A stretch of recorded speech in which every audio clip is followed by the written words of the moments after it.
vous saviez, qu'il était sur écoute ou pas? Quelle différence? Moi, je vous non, pose je ne le simplement la savais question. pas. Bon. Puisque je vous Donc, répète... vous n'avez pas menti. Puisque je vous répète...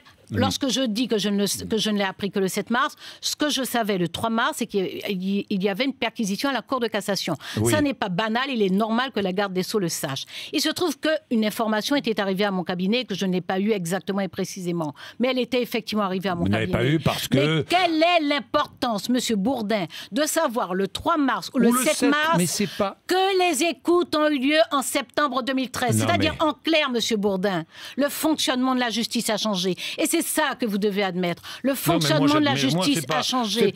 C'est-à-dire que sous l'ancien quinquennat, Monsieur Bourdin, sous l'ancien quinquennat, il y avait des instructions individuelles. Et elles étaient autorisées par la loi, d'ailleurs. Il y avait des instructions individuelles dans les procédures pénales. Sous l'ancien quinquennat, il y avait du démembrement de procédures. Il y avait du déplacement de magistrats. Il y avait des mises en cause de magistrats.